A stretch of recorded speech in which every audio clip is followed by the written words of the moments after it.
Video like जरूर कर लीजिए और ऐसे वीडियो लगातार फ्री में पाने के लिए चैनल को तुरंत सब्सक्राइब कर लीजिए और बेल आइकन को जरूर टैप कर लीजिए ताकि आगे भी सारे वीडियो आपको मिलते रहे। यूट्यूब में फॉलो करते हैं तो प्लीज ये वाला फ्री टेलीग्राम चैनल जरूर ज्वाइन कर लीजिएगा। सारे नोटिफिकेशन सारे अपडेट यहीं पे आते हैं, ध्यान रखिए। हेलो दोस्तों, welcome back to our YouTube channel UPPSC best online coaching. उम्मीद है कि आप स्वस्थ होंगे और बेहतर तैयारी कर रहे होंगे। फ्रेंड्स, आज की इस वीडियो में हम एक बहुत ही महत्वपूर्ण क्लास ब्रिटिश कालीन आयोग एवं समितियों के बारे में पढ़ेंगे। प्रत्येक एग्जाम में यहाँ से 1 से 2 प्रश्न देखने के लिए मिलता है। यह क्लास आपके लिए अत्यंत उपयोगी है, आप इसको अंत तक देखिएगा और एक एक पॉइंट पर जहां पर आवश्यकता पड़ेगी नोट्स भी बनाने का प्रयास कीजिएगा। तो चलिए दोस्तों, स्टार्ट करते हैं अपने आज की इस क्लास को। देखिए, यहाँ पर आयोग का नाम दिया गया, ये आयोग किस वर्ष बनाया गया था इसके बारे में दिया गया। आयोग के अध्यक्ष कौन थे और जब आयोग पारित किया गया था अर्थात बनाया गया था तो उस समय गवर्नर जनरल या वायसराय के पद पर कौन था उसकी जानकारी है। और आयोग का संबंध किस तथ्य से था इसके बारे में यहां पर डेटा दिया गया। तो दोस्तों, जितने भी आयोग हैं उनके अध्यक्ष के नाम पर ही अक्सर आयोग का नाम रखा जाता है। तो अगर आपको आयोग का नाम स्पष्ट है तो अध्यक्ष को पढ़ने की विशेष आवश्यकता नहीं, क्योंकि ज्यादातर आयोग में क्या होता है कि उसका नाम उनके अध्यक्ष के नाम पर ही रखा जाता है। चलिए आगे बढ़ते हैं अपने क्लास की ओर। अत्यंत महत्वपूर्ण क्लास है यह। देखिए, बात करेंगे फ्रेजर आयोग। फ्रेजर आयोग को बनाया गया था 1902 ईस्वी में। इसका अध्यक्ष फ्रेजर को बनाया गया था। गवर्नर जनरल या वायसराय की बात करेंगे तो उस समय कर्जन वायसराय के पद पर थे। इसका प्रमुख संबंध था पुलिस की कार्य पद्धति पर विचार करना। आगे सार्जेंट आयोग 1944 में गठित किया गया था। इसके अध्यक्ष जॉन सार्जेंट थे, उस समय वायसराय थे वेबल। शिक्षा पर विकास हेतु इसका गठन किया। दोस्तों, इस्लिंगटन आयोग 1912 में गठित किया गया था। इसके अध्यक्ष इस्लिंगटन को बनाया गया था, उस समय वायसराय के पद पर हॉल्डिंग थे। इसका प्रमुख उद्देश्य था नागरिक सेवा में भारतीयों की हिस्सेदारी क्या होगी इस पर विचार करने हेतु इसे गठित किया गया था। चलिए आगे बढ़ते हैं अगले स्लाइड। मैकलेगन समिति की बात करेंगे तो इसका गठन किया गया था 1914 में। इसका अध्यक्ष मैकलेगन को बनाया गया था और उस समय वायसराय के पद पर थे हॉल्डिंग। सरकारी वित्तीय अवस्था में संबंधित सुझाव देने के लिए, मतलब जो सरकारी वित्तीय अवस्था है उससे क्या सुझाव हो सकता है इसके बारे में जानकारी प्राप्त करने हेतु इसे गठित किया गया था।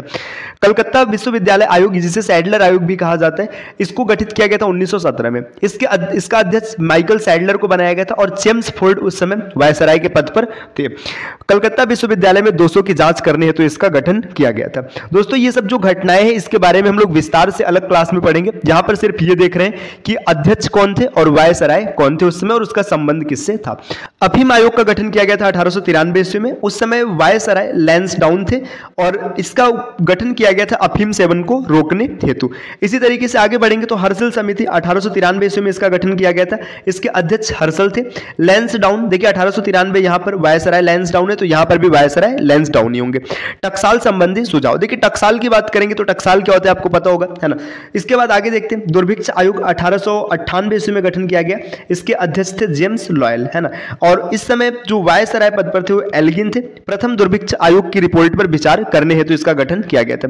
दुर्भिक्ष आयोग 1901 की बात करेंगे तो इसके जो अध्यक्ष थे ये एंटनी मैकडोनाल्ड थे और उस समय जो वायसराय पद पर थे वो लॉर्ड कर्जन थे। द्वितीय दुर्भिक्ष आयोग की रिपोर्ट पर सुझाव देने हेतु इसका गठन किया गया था। इसी तरीके से और आगे बढ़ेंगे तो यहाँ पर यह सिंचाई आयोग 1901, इसके जो अध्यक्ष थे वो वोल्विन स्कॉट को बनाया गया था। और गवर्नर जनरल या वायसराय की बात करेंगे तो 1901 में वायसराय का पद चल रहा था और वायसराय थे लॉर्ड कर्जन। सिंचाई में सुधार हेतु वित्तीय विचार देने हेतु सिंचाई आयोग का गठन किया गया था। विश्वविद्यालय आयोग 1902 में गठित किया गया। इसका अध्यक्ष बनाया गया थॉमस रैले को और 1902 में कर्जन वायसराय के पद पर विराजमान थे। भारतीय विश्वविद्यालय पर की स्थिति पर विचार करने हेतु इसे गठित किया गया था। भारतीय छटनी समिति की बात करेंगे तो इसे 1923 में गठित किया गया था। इसका अध्यक्ष लॉर्ड इंचकैप को बनाया गया था और लॉर्ड रीडिंग इस समय गवर्नर वायसराय के पद पर स्थित थे। शिक्षा संबंधी विचार हेतु इसका गठन किया गया था। तो दोस्तों, ये सब अत्यंत महत्वपूर्ण बिंदु है, इसे आपको अच्छे से याद रखना चाहिए। ली आयोग 1924 में गठन किया गया था। लॉर्ड ली को इसका अध्यक्ष बनाया गया था और लॉर्ड रीडिंग इस समय वायसराय के पद पर थे। लोक सेवा आयोग के गठन की अनुशंसा करने हेतु इसका गठन किया गया था। सैंडहर्ट समिति की बात करेंगे तो 1925 में इसको गठित किया गया था और एंड्रू स्किन इसके अध्यक्ष बनाए गए थे। लॉर्ड रीडिंग इस समय वायसराय के पद पर विराजमान थे। भारतीय सेना का भारतीयकरण पर विचार करने हेतु इसे गठित किया गया था। इसी तरीके से और आगे बढ़ेंगे तो यहाँ पे देखिए हिटले आयोग की बात किया जाए तो हिटले आयोग को गठित किया गया था 1928 में। इसका अध्यक्ष हिटले को ही बनाया गया था। इरविन इस समय वायसराय थे। श्रमिकों की स्थिति पर विचार करने हेतु इसका गठन किया गया था। लिंडसे आयोग आयोग 1929 में गठित किया गया। इस समय वायसराय है इरविन और इसके अध्यक्ष है लिंडसे। भारत में मिशनरी शिक्षा के विकास हेतु इसको याद रखिएगा। भारतीय वैधानिक आयोग 1929 में फिलिप हर्टोग को इसका अध्यक्ष बनाया गया था। इसे हर्टोग आयोग के नाम से भी जाना जाता है। इस समय जो वायसराय है इरविन है, शिक्षा की स्थिति में की समीक्षा करने हेतु इसका गठन किया गया था। इसी तरीके से दोस्तों और आगे बढ़ेंगे तो सप्रू समिति 1934 में गठित किया गया था। तेज बहादुर सप्रू इसके अध्यक्ष थे और विलिंगटन इस समय वायसराय के पद पर थे। बेरोजगारी की समस्याओं की समीक्षा करने हेतु इसका गठन किया गया था। भारतीय परिसीमन समिति 1935 में गठित किया गया। लॉरी हेमंड को इसका अध्यक्ष बनाया गया था। विलिंगटन इस समय वायसराय के पद पर थे। निर्वाचन क्षेत्रों की अवस्था हेतु इसका गठन किया गया था कि इसकी जांच किया जाए। इसी तरीके से और आगे बढ़ेंगे। राष्ट्रीय योजना समिति 1938 में बनाया गया था। इसके अध्यक्ष जवाहरलाल नेहरू जी थे और लॉर्ड लिन लिथगो इस समय वायसराय के पद पर थे। इसका मुख्य उद्देश्य था आर्थिक योजना के बारे में जानकारी प्राप्त करना। क्रिप्स आयोग 1942 में इसको गठित किया गया। क्रिप्स आयोग का नाम कौन नहीं जानता है। स्टेफर्ड क्रिप्स इसके अध्यक्ष थे और लिन लिथगो इस समय भारत के वायसराय थे। भारत के राजनीतिक गतिरोध को दूर करने हेतु क्रिप्स आयोग का गठन किया गया था। कैबिनेट आयोग, वाह, इसके बारे में कौन नहीं जानता भाई। अगर पढ़ाई करने वाला कोई भी बच्चा है तो कैबिनेट आयोग का नाम तो सबको पता होगा, है ना। 1946 में गठित किया गया। पैथिक लॉरेंस इसके अध्यक्ष थे। वेबल उस समय वायसराय के पद थे। भारतीयों को सत्ता हस्तांतरित करने हेतु विचार करना इसका प्रमुख उद्देश्य था। इसी तरीके से और आगे बढ़ेंगे तो देखिए यहाँ पे दिया दुर्भिक्ष जांच आयोग 1943। सर वुड को इसका अध्यक्ष बनाया गया था। चार्ल्स वेबल उस समय वायसराय थे। बंगाल में अकाल के कारणों को जानने हेतु विचार करना इसका प्रमुख कारण था, है ना। देखिए इसी तरीके से इनाम आयोग 1852 ईस्वी में गठित किया गया। अध्यक्ष इनाम है। लॉर्ड डलहौजी इस समय गवर्नर जनरल के पद पर है। देखिए 1852 की बात करेंगे तो यहाँ पर गवर्नर जनरल का पद चल रहा है, न कि वायसराय का। तो गवर्नर जनरल कौन है, लॉर्ड डलहौजी है। भूमि संबंधी विवेचना करना इसका प्रमुख उद्देश्य था। इसी तरीके से और आगे बढ़ेंगे तो देखिए यहाँ पे दुर्भिक्ष आयोग 1980 की बात करेंगे। रिचर्ड स्ट्रेची को इसका बनाया गया था अध्यक्ष। अब ये बताइएगा कि 1880 में गवर्नर जनरल का पद चल रहा था या वायसराय का पद चल रहा था। तो आपको ये पता चल जाएगा कि यहाँ पे गवर्नर जनरल है या फिर वायसराय है। तो लॉर्ड लिटन की बात करेंगे तो ये वायसराय है, क्योंकि जो गवर्नर जनरल का पद था इसे 1857 की क्रांति के बाद 1858 में इसे समाप्त कर दिया गया था और गवर्नर जनरल की जगह वायसराय पद सृजित किया गया था। तो लॉर्ड लिटन वायसराय है। अकाल निवारण हेतु विचार करना दुर्भिक्ष आयोग का गठन किया गया था। हंटर आयोग 1882 ईस्वी में विलियम हंटर इसके अध्यक्ष थे। लॉर्ड रिपन वायसराय है। शिक्षा के विकास हेतु इसका गठन किया गया। जब एचिंसन आयोग की बात करेंगे तो 1886 में इसका गठन किया गया। चार्ल्स एचिंसन इसके अध्यक्ष है। इस समय वायसराय है डरफिन और भारत नागरिक सेवा में भारतीयों की संख्या में वृद्धि करने हेतु विचार करने के लिए इसे गठित किया गया। इसी तरीके से और आगे बढ़ेंगे। देखिए यहाँ पे दिया बटलर समिति 1927। इसके अध्यक्ष हरकोल्ट बटलर। इरविन के समय में इसे पारित किया गया। देशी राज्यों व अंग्रेजी सरकार के संबंधों पर विचार करने तो इसका गठन किया गया। साइमन आयोग 1927 ईस्वी में जॉन साइमन इसके अध्यक्ष है। इरविन के समय में इसे पारित किया गया था। 1919 के अधिनियम की समीक्षा हेतु इसे गठित किया गया था। लिन लिथगो आयोग 1928 में। लिन लिथगो इसके अध्यक्ष है और इस समय जो वायसराय है वो इरविन है। कृषि संबंधी समस्याओं पर विचार करने तो इसका गठन किया गया था। इसी तरीके से दोस्तों और आगे बढ़ेंगे तो यहाँ पे दिया स्कॉट आयोग। अगर स्कॉट आयोग की बात करेंगे तो 1901 ईस्वी में इसका गठन किया गया था, है ना। यहाँ पे देखिए स्कॉट मकरीफ कमीशन इसका नाम है पूरा। इसके अध्यक्ष के बारे में यहाँ पे दिया। इस समय देखिए लॉर्ड कर्जन वायसराय है। इसका मुख्य उद्देश्य था सिंचाई के बारे में जानकारी प्राप्त करना। थॉमस रॉबर्टसन कमीशन अक्टूबर 1901 में आया था। इसका प्रमुख उद्देश्य है रेलवे से। चलिए दोस्तों और आगे बढ़ते हैं। नेक्स्ट यहाँ पे अब 1857 के विद्रोह की बात करेंगे तो इसकी चर्चा हम लोग अगले क्लास में करेंगे। तो दोस्तों ये यहाँ पर प्रमुख आयोग और उससे जुड़े महत्वपूर्ण सूचनाओं के बारे में हम लोगों ने पढ़ा है। चलिए फिर मिलते हैं आपसे नेक्स्ट वीडियो में कुछ नए कॉन्सेप्ट के साथ। तब तक के लिए नमस्कार। देखिए दोस्तों, पीसीएस एग्जाम का जो सिलेबस होता है ये बहुत ज़्यादा ब्रॉड है। आप ऐसे मान लीजिए कि एक पूरा एक समुद्र है। अगर आप इसमें बिना किसी प्लान और सिस्टमेटिक तैयारी के उतरेंगे ना तो आप समुद्र में कब डूब जाएंगे आपको पता ही नहीं चलेगा।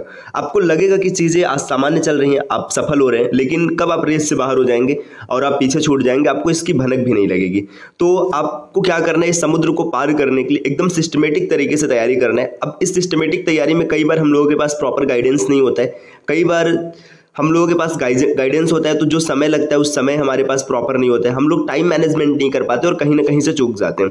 तो इन्हीं सबको देखते हुए यूपी पीसीएस मेंस 2025 के लिए स्टडी फॉर सिविल सर्विसेज 3 नए पेड कोर्सेज लेकर आए हैं। अब इनमें देखिए क्या होगा। यूपी पीसीएस 2025 मेंस का कंप्लीट जीएस मटेरियल ग्रुप जो है, इसमें जीएस 1 to 6 तक की तैयारी कराई जाएगी। फीस मात्र 7800 रुपये। इसके बाद यहाँ पे देखिए यूपी पीसीएस 2025 मेंस के लिए जनरल हिंदी का जो कोर्स होगा इसकी फीस मात्र 1500 रुपये है। और बात करेंगे अगर इसमें answer writing without model answer तो यहाँ पे देखिए इसका जो फीस है ये 4400 रुपये। अगर आप इन सभी कोर्सेज को एक साथ ज्वाइन करते हैं तो सिर्फ 13,400 रुपये में आपको इनमें इनरोल किया जाएगा। अब इनमें इनरोल कैसे होना है, देखिए आप इन दिए गए नंबर्स पे कॉल करके प्रक्रिया समझ सकते हैं।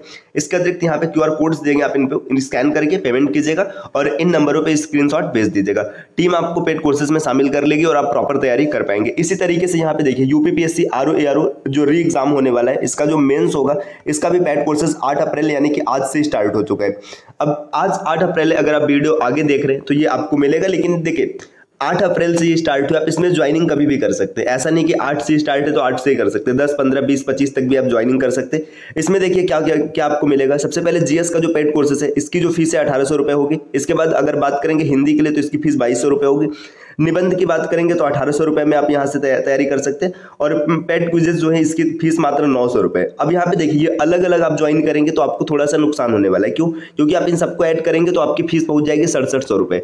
लेकिन अगर आप एक साथ अगर ज्वाइन करते हैं इन चारों ग्रुप में तो आपको 400 रुपये की भारी छूट मिलेगी और 6300 रुपये में आप ज्वाइन कर सकते हैं। आपको इसमें भी क्या करना है, आपको पेमेंट करना है। पेमेंट करने के लिए आप यहाँ पे इस QR कोड से आप स्कैन कर के पेमेंट कर सकते हैं या फिर अधिक जानकारी प्राप्त कर सकते हैं इन दिए गए नंबर्स पे कॉल करके। तो आप एक बार इन नंबर पे कॉल कीजिएगा या फिर QR कोड स्कैन करके पेमेंट कीजिएगा, स्क्रीनशॉट सेंड कीजिएगा। देखिए दोस्तों, ये जो तैयारी की जर्नी है इसमें मनी से ज़्यादा कीमत होती है टाइम की। और देखिए यहाँ पर भी ये पैसा भी बहुत ज़्यादा नहीं लिया जा रहा है। एक मतलब जो कॉस्ट फी, मतलब ऐसे समझिए ना, मतलब जो मटेरियल की कॉस्ट है बस उतनी ली जा रही है। और टीम को सर्वाइव करने के लिए जो जैसे एम्प्लॉइज है भाई, वो एकदम ऐसा तो नहीं है कि मतलब फ्री में जॉब करेंगे, है ना। उनके लिए कुछ ना कुछ तो चाहिए। अब जो कंटेंट बना रहा है ना, जो वीडियो एडिट कर रहा है या फिर जो वीडियो बना रहा है, इन सब के लिए कुछ ना कुछ तो मतलब उनके जीवन यापन के लिए कुछ ना कुछ सैलरी की आवश्यकता होती है। तो बस इसीलिए यहाँ पे एक छोटा सा पेमेंट रखा गया। बाकी आपको पता है कि स्टडी फॉर सिविल सर्विसेज आपके लिए कितने सारे स्टडी मटेरियल्स फ्री में अवेलेबल कराते हैं, है ना। आप पापा वीडियोस को फ्री में देख सकते हैं, हर चीज़ फ्री में देख सकते हैं। अब बात रही यहाँ पे पेड कोर्स ज्वाइन ही क्यों करना है, ताकि आप तैयारी सिस्टमेटिक तरीके से कर सकिए। हर चीज़ आपको फ्री में है, उपस्थित है। ऐसा नहीं कि कोई भी डेटा फ्री में नहीं है। चाहे प्री की बात करें, मेंस की बात करें, सब कुछ, या फिर जो टॉपर्स के गाइडेंस होते हैं वो भी आपको स्टडी फॉर सिविल सर्विसेज के ऐप पर सब कुछ फ्री में मिल जाएगा। लेकिन बात यही कि सिस्टमेटिक नहीं होगा। अब आपको आज कुछ और पढ़ना है, आप कुछ और पढ़ रहे हैं, आप मार्ग से भटक रहे हैं, इस वजह से आप सिलेक्शन से दूर जा रहे हैं। तो आपको भटकना ना पड़े इसलिए इन दिए गए नंबर्स पे एक बार जरूर कॉल कीजिएगा।